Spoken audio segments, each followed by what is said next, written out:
No Jornal da Itatiaia de hoje, nós vamos falar com o senador Aécio Neves. Senador, sobre esse momento de turbulência, que já tem alguns meses, são 9 inquéritos que o senhor enfrenta no Supremo Tribunal Federal, acusado de lavagem de dinheiro, corrupção passiva e obstrução da justiça. E nas delações do Joesley Batista, ele apresentou uma gravação do senhor pedindo R$2 milhões para o empresário.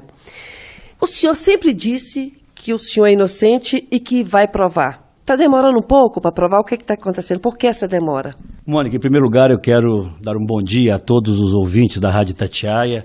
Quero agradecer imensamente essa oportunidade de aqui conversar de forma muito franca e direta com os mineiros que me conhecem tão bem. Nesse processo mais recente, esses inquéritos aos quais você se refere, todos eles dizem respeito, sem exceção, e eu quero me referir de forma muito objetiva à questão também da JBS, mas todos os outros a financiamento de campanha eleitoral. As campanhas eleitorais, pela legislação brasileira, eram financiadas em grande parte pelas empresas. Há uma coisa em comum em relação a todos aqueles que de alguma forma fazem referência ao meu nome. Todos eles dizem que em relação ao senador Aécio, ou então governador Aécio, nunca houve contrapartida, nunca houve um favorecimento a quem quer que fosse. E eles deram ajudas às campanhas eleitorais porque acreditavam no nosso projeto. De forma distinta é o que praticamente a totalidade deles dizem. Há um episódio específico, teve uma repercussão enorme e sobre ele eu quero aqui de forma muito direta me manifestar. Eu, como eu disse, exerço mandatos públicos há mais de 30 anos. E no momento em que eu tinha, por essa série de inquéritos que constituía a minha defesa, eu não tinha recursos para isso e não me envergonho disso.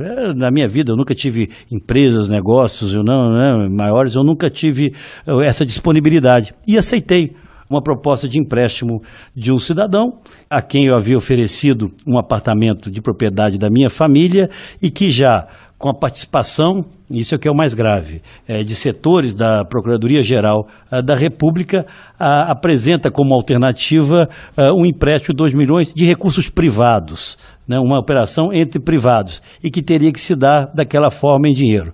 Só que isso já era parte de uma maquinação, onde ele tinha o objetivo claro, isso ficou explicitado depois, de obter os benefícios de uma impensável delação premiada que daria a ele, inclusive, a imunidade processual. Portanto, nós estamos falando de um cidadão, réu confesso de mais de 200 crimes, que se presta a esse serviço. Eu pergunto a você, quem foi lesado ali?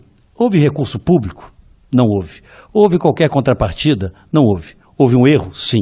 É um erro que eu reconheço, em primeiro lugar, pelo tom da conversa, por mais que fosse uma conversa privada, um tom deselegante, impróprio para qualquer cidadão, e sobre isso eu me penitencio, mas não houve qualquer crime. Então, ainda falando sobre essa gravação que chocou muita gente, essa fala do senhor, que fala em relação de matar, e as pessoas ficaram chocadas, estarrecidas. Como é que o senhor explica isso? Dizendo a verdade, uma conversa privada, é claro que essa é a expressão que você se refere, era uma brincadeira, e está claro para quem escuta a fita.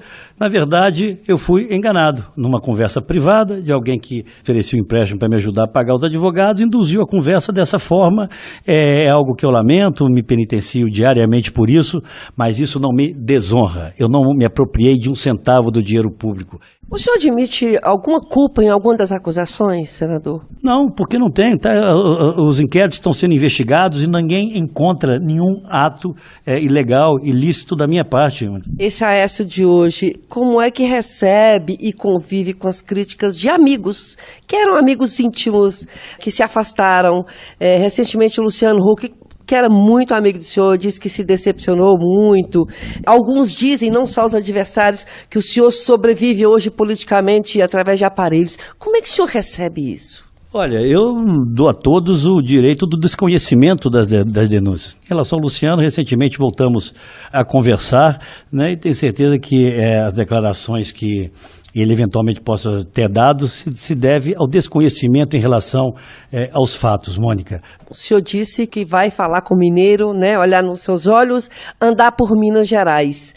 Eu queria saber o seguinte, o senhor vai ser candidato a quê? Vai ser candidato a deputado federal? O senhor disse que vai caminhar a Minas, vai conversar com os mineiros, explicar e falar da sua inocência nessas acusações. Candidato a quê?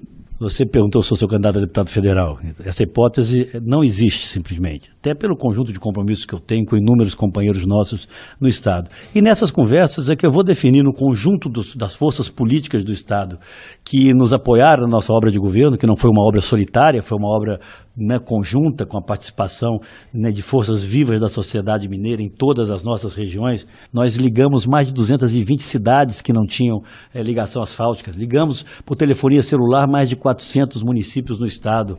Criamos a farmácia de Minas e a levamos a quase todos os municípios de Minas Gerais.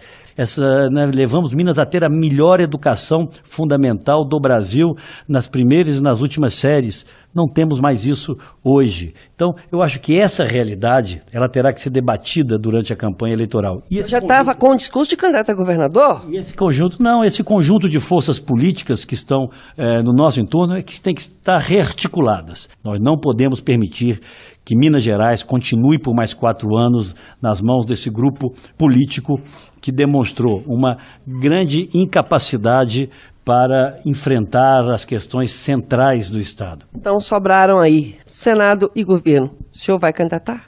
É muito provável que sim, né? Ao Senado ou ao governo? O tempo é que vai dizer, e essas conversas com essas pessoas é que vão dizer. Eu digo para você aqui com muita tranquilidade, a reeleição para o Senado é um caminho até natural, em razão da importância de nós termos representantes fortes no Senado Federal defendendo o interesse de Minas Gerais. Mas eu sou parte de um grupo político, de pessoas experientes, corretas e que têm uma enorme disposição de enfrentar a estrutura de poder hoje em Minas Gerais, para que possamos dar a Minas novamente um governo que diga a verdade, que faça o que precisa ser feito e, o principal, dê resultado para a vida das pessoas. Senador, o senhor está preparado para enfrentar vaias, xingamentos, enfrentamentos? Está preparado? Eu entendo que esse é um momento difícil, de incompreensões, até de pessoas com alguma proximidade conosco, mas não tenho outra alternativa e não cogito nada que não seja enfrentar tudo isso com serenidade, com coragem e firmeza. Como é que o senhor está fazendo para conviver com essa situação, senador? Sim, de uma pessoa que é extremamente aplaudido, como era, quase presidente da República, e de repente passa por isso. O senhor às vezes acorda e fala assim, eu estou sonhando, é pesadelo. Como é que o senhor está convivendo com isso? Chora, tem tomado remédio para depressão, o que seria mais do que natural. Como é que o senhor está conseguindo conviver com esse momento?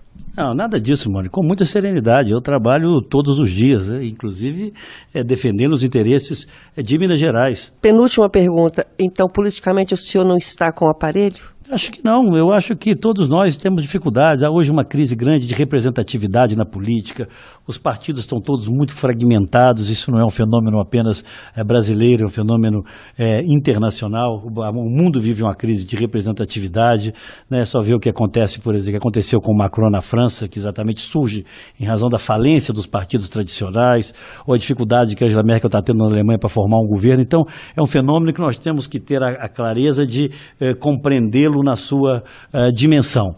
Reconheço as dificuldades, mas o que eu tenho encontrado, Mônica, por onde eu ando é apoio, é estímulo para que cada vez mais eu possa reassumir aqui em Minas um papel fundamental para, repito, enfrentar o caos administrativo que tomou conta do Estado.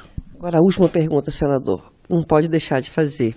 O senhor teme ser condenado? Hipótese nenhuma, até porque eu não cometi qualquer crime. Isso não existe, ao contrário, eu estarei andando em Minas propondo um futuro melhor para os mineiros com base naquilo que nós já fizemos no passado. Eu acho que o homem é sim as suas circunstâncias, né? Eu compreendo as que eu vivo hoje, mas o homem também a sua história. E eu me orgulho imensamente da história que, com o apoio de tantos mineiros, nós construímos aqui ao longo de todos os anos. E repito, a verdade prevalecerá e a verdade mostrará a absoluta correção de todos os meus atos. Muito obrigada, senador Aécio Neves. Bom dia. Bom dia, obrigado a você e aos ouvintes da Itatiaia. Espero ter novas oportunidades para estarmos conversando sobre quaisquer temas, inclusive esses, mas também, em especial, sobre como tirar Minas Gerais do estado de calamidade do ponto de vista da gestão pública no qual ela se encontra hoje. Repórter Mônica Miranda.